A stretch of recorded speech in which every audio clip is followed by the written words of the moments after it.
3 kicks. That's all it takes. 3 solid kicks and your front door caves inward like wet cardboard.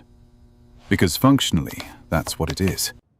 Cardboard around a decorative frame with a lock that was never meant to stop anything determined. I've watched it happen. Hollow core door, brass deadbolt, little sticker from the alarm company. The homeowner spent $400 on that system, felt protected, slept well. The door lasted 2.5 seconds. Your instinct says reinforce. Steel bars on windows, security gates, heavy padlocks, cameras with blinking red lights. Make it obvious. Make it intimidating. Turn your home into a fortress that screams, "Don't even try." Here's the problem. You just told everyone on your street that something inside is worth caging. Every visible layer of protection is a billboard. It reads, "This person has resources. This person has food. This person has supplies. This person has something they're afraid to lose." That 7-foot tactical fence with the razor wire doesn't say "stay away." It says jackpot. It says, "Here's where the prepared person lives." It says when things get bad enough, this is the address to remember. Quiet fortification. Defense that looks like an ordinary Tuesday. Protection that doesn't advertise. Security that whispers instead of screams. That's the doctrine. And it changes everything about how you think about your home. Before you reinforce anything, understand who you're protecting against. Not all threats are equal. Not all threats require the same response. And the biggest mistake people make is preparing for the wrong enemy. Level 1. The opportunist. 70% of your problem. This is the guy walking down the street at 2 a.m., checking car doors, looking for an unlocked window, scanning for easy grabs. Any resistance at all, and they move to the next house. They're not committed. They're shopping. A barking dog sends them away. A light turning on sends them away. The sound of footsteps inside sends them away. These people aren't dangerous in the traditional sense. They're lazy. They want zero-effort payoffs. Your job is to not be the zero-effort house. Level 2. The desperate. 20%. This is the harder category. No plan, no skills, no experience with violence. But their child hasn't eaten in 3 days. Their spouse is crying. Their elderly parent is asking when the medicine will come. Rationality left the building sometime around hour 48. This is a cornered animal. Dangerous because unpredictable, not because capable. They'll do things that make no tactical sense. They'll take risks that no criminal would take. Because they're not thinking like criminals. They're thinking like parents. You've seen this person before. They were your coworker, your neighbor, the guy at the grocery store who always said hello. Crisis reveals what comfort concealed. Level 3. The organized group. 5%. 3 to 7 people who've been watching. They know when you leave for work. They know when you come back. They know which day the delivery truck shows up. They've noticed your trash patterns. They've seen the solar panels on your roof. They're looking for easy wins, but they're prepared for resistance. They've discussed contingencies. Someone has a role. This is calculated. This is patient. This is what happens when capable people get hungry and decide to stop waiting. Level 4. The predator. 5%. Doesn't want your resources. Wants power. Sees collapse as permission for everything they've fantasized about. The rules disappeared, and so did whatever mask they were wearing. Negotiations don't work with this person. Displays of force often escalate rather than deter. The only thing that works is being more expensive than the next option. And praying they find it. Your entire strategy fits in one sentence. Be a harder target than your neighbor. The opportunist moves on. The desperate hesitates. The organized group recalculates. The predator finds easier prey. You don't need to be impenetrable. You need to be inconvenient. Stop. Look at your house right now, through a stranger's eyes, through hungry eyes, through desperate eyes. What are you broadcasting? Steel bars on every window. Your home looks like a pawn shop in a bad neighborhood. You've confirmed there's something inside worth caging. Every passerby files that away, subconsciously or not. And in a crisis, those subconscious files become conscious plans. I knew a guy who installed prison-grade bars on every first-floor opening. Took him a whole weekend. Cost him $2,000. He posted about it online, showed the receipt. His neighbors saw the delivery truck. The whole street knew. 6 weeks into an extended power outage, his house was the first one hit. Not by opportunists, by an organized group who'd been watching since day one. They didn't come through the windows. They came through the back wall with sledgehammers. The bars told them exactly where to expect value. Security system sticker on the front door. During normal times, that's deterrence. Insurance companies give discounts. Statistics show it works. But when the grid goes down and police response times become theoretical, that sticker confirms you had budget for investments. Budget means resources. Resources mean target. The sticker says, I had enough money to buy protection. The power outage says, that protection doesn't work anymore. Generator running 6 hours every evening. The entire block is dark, silent. Nobody's made coffee in 4 days, and your motion sensor light is the only thing moving on the whole street. You haven't created safety. You've created a beacon. A single lit address in a sea of darkness. The sound carries 3 blocks. The light carries further. You might as well have installed a neon sign. This house has power. The smell of cooking meat. Nobody's had hot food in 3 days. Your dinner wafts through the neighborhood. Grilled chicken, onions sizzling, coffee brewing. Every signal is a data point. Desperate people collect data points fast. They triangulate. They remember. They share. Day 4, someone mentions your address. Day 5, 3 people know. Day 6, one of them is hungry enough to act. And then what? You've reinforced your door, but advertised your supplies. You've installed cameras, but the footage has nowhere to go. You've prepared for the threat, but you've created the interest.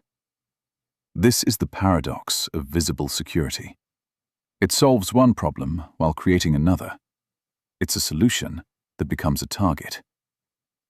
Let's talk about doors. This is where 80% of break-ins happen, and this is where $12.30 changes everything. FBI data says 70% of forced entries are frame failures, not lock failures, the frame.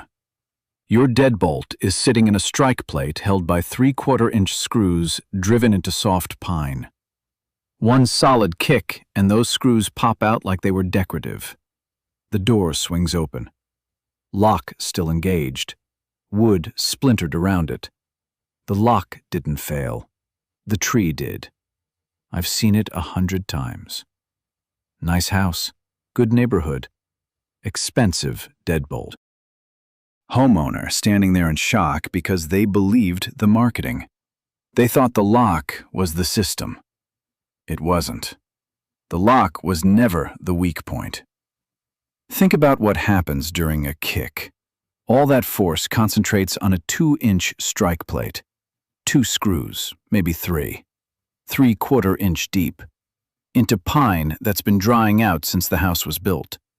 The wood crushes, The screws pop. The door swings inward like it was never locked. Solution 1. 3-inch screws. Replace every factory screw in your door frame. Every hinge, every strike plate, every bracket. 3 inches minimum. They bite through the trim, through the jamb, into the structural stud behind it. The stud that holds up your wall. The stud that isn't going anywhere.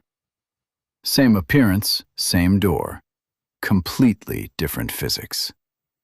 30 minutes, $12 at any hardware store. Invisible from outside. Your door looks exactly like your neighbor's door. But your door is anchored to the skeleton of your house. Solution 2. Reinforcement plate. 18 inches of steel that distributes kick force across the entire frame, instead of concentrating it on a 2-inch strike plate. One kick becomes a distributed load across 1.5 feet of metal. The energy dissipates. The frame holds. Install it behind the trim. Nobody sees it. From the outside, your door looks factory standard. From the inside, it's braced with structural steel. Everyone who tries to kick it feels the difference. Solution 3. The security bar. Steel bar drops into brackets mounted to wall studs, not the door frame, the actual structure of your house. Rated for 2,000 pounds of force, a kick delivers about 1,000. Do the math. Here's what happens. Someone kicks, the door flexes slightly, doesn't open. They kick again, same result. Third kick, same. Fourth, fifth. Their heel is starting to hurt. They're making noise. They're getting frustrated. They're not fighting your door anymore. They're fighting the building. Buildings don't get tired. Buildings don't panic. Buildings don't run out of stamina. For anyone with a bad back or bad knees or mobility issues, you don't need to stand. You don't need to fight. You don't need to be young or fit or strong. Drop the bar, sit down. Call for help if phones work. Wait if they don't. Physics holds the line while you wait. Age doesn't matter. Fitness doesn't matter. Your building defends itself. Your door is no longer a door. It's a wall with a handle. It looks like every other door on the street. It works like a bunker hatch. 23% of burglaries come through first-floor windows. Your instinct says bars, steel grates, make it impossible to break through. And now you look like a high-value target in a bad neighborhood. Every car that passes makes a mental note. Every jogger remembers. Your windows advertise what they're protecting. Security film. 8mm polyester laminate applied to the interior surface. After installation, it's invisible. You can't see it from outside. You can barely see it from inside. It looks like regular glass, but it doesn't behave like regular glass. A standard window breaks and clears in 2 seconds. Glass shatters, fragments fall out of the frame, entry happens. I've timed it. 2 seconds from first impact to clear opening. That's how fast your protection disappears. A window with security film cracks on first impact. The glass spiderwebs, but it doesn't fall. The film holds all those fragments in place. They stick to the laminate like a puzzle that won't come apart. Second hit, more cracks, still holds. Third hit. The glass is now a web of 1,000 pieces, all glued to transparent plastic. Someone has to punch through again, and again, tear at the edges, pull at corners, make noise. 30 seconds to 3 minutes. That's what the film buys you. And in a crisis, 30 seconds is an eternity. That time is noise, loud noise, breaking glass and grunting and cursing. That time is frustration, increasingly desperate frustration as the easy entry becomes complicated. That time is exposure. standing in front of a window, visible to the street, making sounds that carry. Every threat level hates exposure. Opportunists won't spend 30 seconds when the next house is 30 seconds away. The desperate become more visible and start second-guessing. The organized reconsider the cost-benefit calculation. Even predators prefer silence. For $12 per window and an afternoon of installation, you've bought time without buying attention. Your windows look the same, they just don't break the same. The military developed OPSEC during Vietnam. The enemy wasn't breaking codes, they were reading patterns, delivery schedules, movement habits, radio chatter timing. They knew when convoys were coming before anyone told them, because the signals were everywhere if you knew how to read them. Your home leaks the same way, every day, every habit, every purchase. You don't want to hear this. That's exactly why you need to. Your trash talks. Amazon boxes in recycling. Freeze-dried food deliveries 3 times a week. Solar panel packaging. Water filter boxes. Emergency radio packaging. Every disposal tells a story to anyone paying attention. And in a crisis, people start paying attention to trash. Your neighbor, who never noticed anything before, suddenly notices everything. Because they're scared, because they're hungry, because survival rewired their brain to scan for resources. Your generator broadcasts 60 to 85 decibels. That's a lawnmower running in silence. That's a signal fire for anyone with ears. The entire block is dark and quiet and scared, and your house is humming, vibrating, announcing. 3 blocks away, someone hears it. They know it's a generator. They know generators need fuel. They know fuel means resources. They know resources mean other resources. The sound carries. The information carries further. Your cooking announces. Hot meal smell when nobody's eaten warm food in days. Grilled meat, onions, coffee, bread baking. Every aroma is a data point, and hungry people have incredibly sensitive noses. Evolution made them that way. You might as well be ringing a dinner bell. Solution: the battery-first approach. Lithium power station as primary, 25 to 40 decibels, a whisper. You could have a conversation next to it. Your neighbor standing at the property line wouldn't hear it. Solar panels charging during daylight, silent, invisible from most angles, generating power that stores for evening. Gas generator only for 2-hour recharge cycles during peak ambient noise. Construction sounds, traffic, lawnmowers, anything that masks the signature. You run it when everyone else is making noise. You go silent when everyone else goes silent. You just reduced your audio footprint from 12 hours to 2, from constant to intermittent, from obvious to forgettable, from beacon to background. You're not hiding, you're blending. Hiding implies you have something to protect. Hiding is suspicious. Hiding draws attention. Blending implies you're in the same situation as everyone else. Blending is invisible. Blending draws nothing. Stagger your purchases.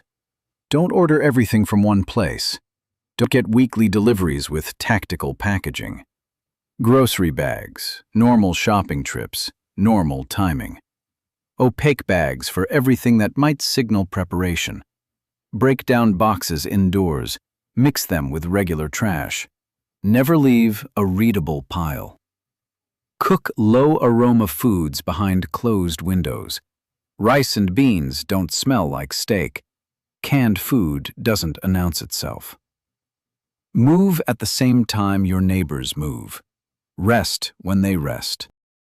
Struggle when they struggle, at least visibly. become gray, become ordinary, become forgettable. Your neighbor is not your friend when their child is starving. I don't care if you've barbecued together for 10 years. I don't care about the Christmas cookies. I don't care about the borrowed lawnmower. I don't care about the favors exchanged, the jokes shared, the history built. Hunger rewires the human brain. 3 days without food and priorities restructure themselves. 5 days and social bonds start to dissolve. A week, and you're looking at a different person wearing the same face. I've seen the research. I've read the accounts. I wish I hadn't. Leningrad. 900 days of siege. The German army surrounded the city and waited. Inside, 2.5 million people slowly starved. By the end, over 1 million were dead. Over 1,500 documented arrests for cannibalism. 1,500. That's only the official count. Only the ones who got caught. Only the ones where enough evidence remained. Only the ones where someone was still functioning enough to report it. How many went unrecorded? How many were never found? How many happened between neighbors who'd known each other for years? These weren't monsters. These were teachers and engineers and shopkeepers and musicians. Normal people.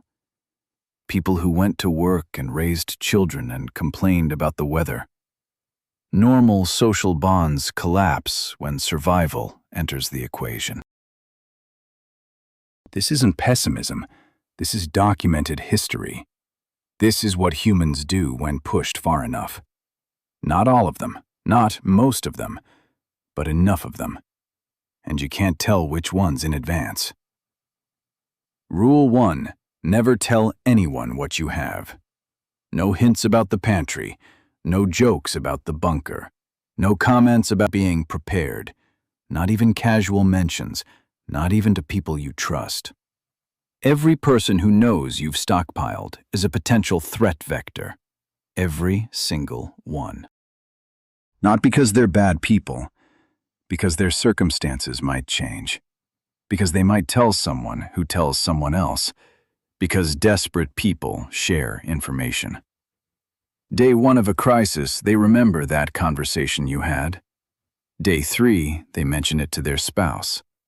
Day 5, the spouse mentions it to their brother. Day 7, 3 families know your address.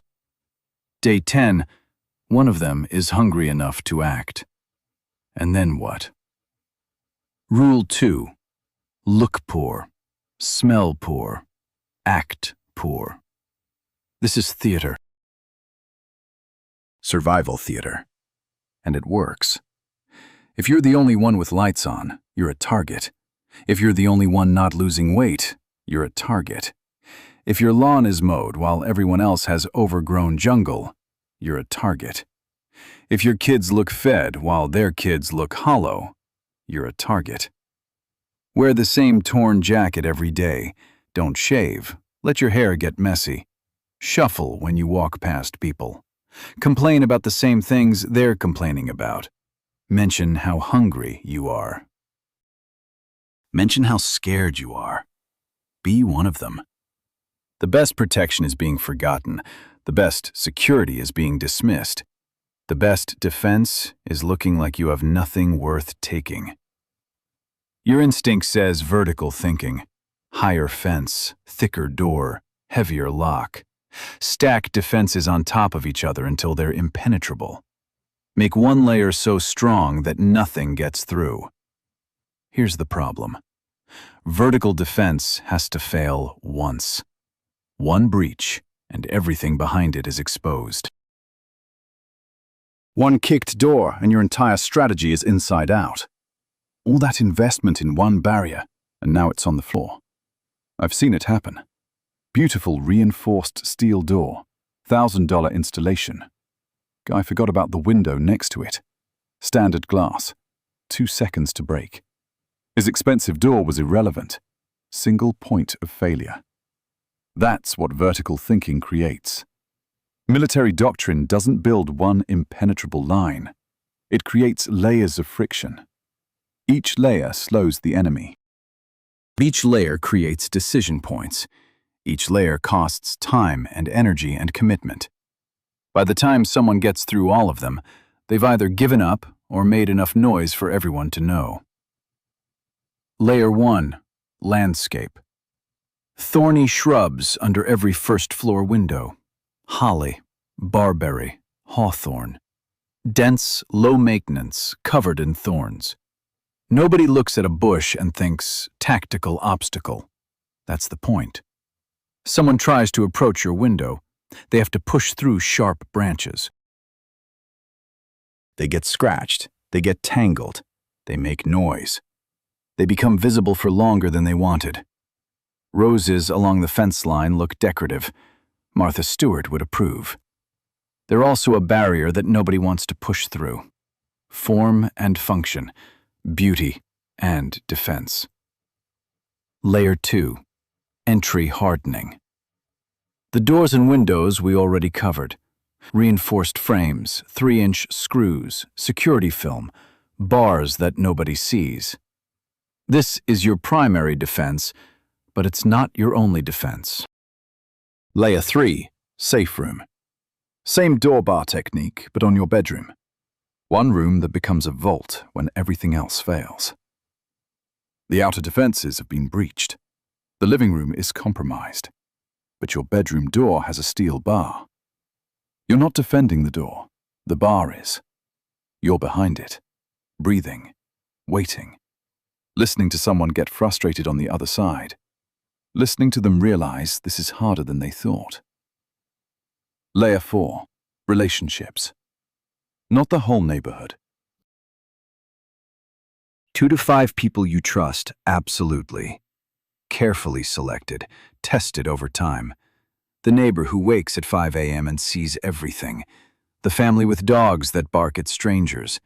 The shift worker who's awake when you're sleeping. 3 conversations and an exchange of phone numbers. Nothing fancy, just a network. 6 households watching each other's doors are a harder target than 1 house with steel gates and a solo occupant who needs to sleep. But choose carefully. Most neighbors become liabilities, not assets. The desperate don't care about last year's favors. Choose the ones who are already prepared. Choose the ones who have something to lose. Choose the ones who understand the math.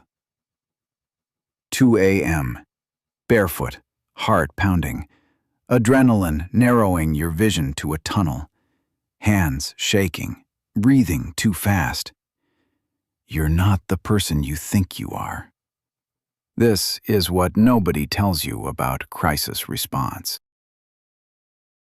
You've imagined yourself calm and tactical, moving through your house like a trained operator, clearing rooms, making smart decisions, being the hero of your own movie. That's not what happens. What happens is your body dumps every stress hormone it has into your bloodstream. Your fine motor control disappears. Your higher reasoning shuts down. You become a fear animal, running on instinct. Any combat veteran will tell you, room clearing requires a trained 4-person team. 4 people who practice together. 4 people covering angles.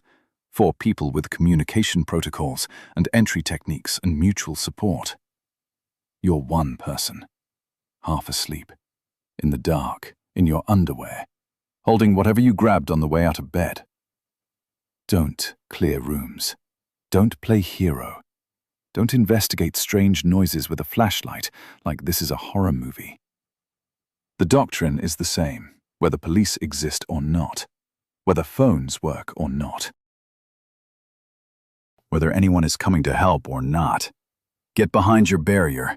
Bedroom door with security bar engaged. You've already done the work. The bar is in position. The door is a wall. Defensive tool within reach. Whatever you've chosen, whatever you're comfortable with, whatever you've practiced holding.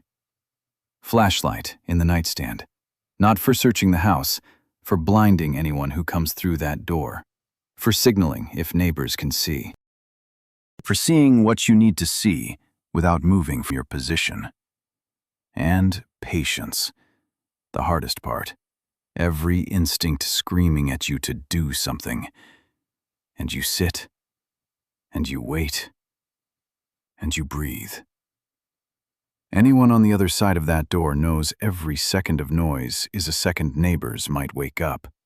Every second of effort is a second their exposure grows. Every kick that doesn't work is a data point. Every minute that passes is a minute of risk. When effort exceeds reward, they leave. Not because you defeated them, because the math stopped working. You win without standing up. You win without confrontation. You win by being expensive and patient while they run out of time. That's the doctrine. That's what actually works. Every position has a failure threshold. Define yours now while your mind works clearly, while you can think in complete sentences, while fear isn't doing your math for you. Triggers must be structural, not emotional. Emotion lies. Emotion sees threats everywhere. Emotion sees safety where none exists. Structure tells the truth. Uncontrolled fire. If flames spread beyond one room, you leave. Not when you smell smoke, not when you see a spark. When fire has spread to a second room and you can't stop it, that's a structural trigger. That's something you can evaluate clearly even when scared. Flooding. If water enters the building, you leave.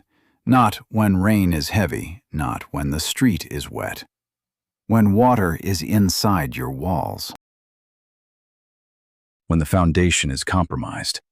When staying means drowning. Sustained threat your layers can't absorb. If the breach keeps coming and your barriers are failing, you leave. If multiple people are working on multiple entry points, you leave. If you've lost more than half your defensive positions, you leave. What's not a trigger? When everything feels bad. Everything will feel bad regardless. Day 2 of any crisis feels apocalyptic. Day 5 feels like the world is ending. Day 10 feels like nothing will ever be normal again. That's not data. That's noise. That's your animal brain screaming at shadows. Write your triggers down. Laminated card, taped to your go bag. Specific, structural, binary. Either the trigger has been met or it hasn't. No interpretation required when you're panicking. Fuel above half tank. Always. Non-negotiable. When you need to leave, you don't have time to find gas. When everyone else is looking for gas, you're already gone. Know the route. Primary and secondary. Where traffic will bottleneck. Where alternate paths exist. Where you don't want to be when everyone else panics. Know who's waiting at the other end. Family, friends. A location where someone expects you. A place that's prepared for your arrival. Leaving without a destination is just becoming a refugee. An exit plan doesn't mean fortification failed. It means you built a system smart enough to include the scenario where staying costs more than leaving. It means you're not emotionally attached to a building. It means you understand that positions fall and life continues. This isn't retreat. This is engineering. This is building a system with planned failure modes. This is being honest about what one house can and cannot withstand. 88% of burglaries are impulsive decisions, not planned operations, not organized raids, not tactical maneuvers. Someone saw an opportunity and took it. Someone tested a door and it opened. Someone looked for resistance and found none. Your entire architecture exists for one reason. Don't be the opportunity. Let's review what you've built. What nobody can see, but everyone will feel. Your doors are reinforced with 3-inch screws anchored to structural studs. The strike plates distribute force across 18 inches of steel. The security bar locks into wall brackets rated for 2,000 pounds. From outside, it looks like every other door on the street. From inside, it's anchored to the skeleton of your house. Your windows hold when they shouldn't. Security film, invisible to passers-by, turns a 2-second breach into a 3-minute ordeal. Anyone trying to enter through glass creates noise, draws attention, wastes time. They either give up or get caught. Your supplies arrived in grocery bags, not tactical packaging. Nobody saw deliveries with survival labels. Nobody noticed you building a pantry. The trash tells no stories. The patterns reveal nothing. Your generator is off, but your battery is full. Solar panels charge during daylight. The gas backup runs only during peak noise hours. Your house sounds like every other house. Dark when everyone's dark. Quiet when everyone's quiet. Your neighbors know your number. 2 to 5 trusted contacts. People who watch without knowing they're watching. A network that exists without meetings or announcements. And if everything fails, you have structural triggers. Written. Laminated. Clear. You know when to leave. You know where to go. You know who's waiting. If someone tests your door at 2 a.m., they're fighting the building.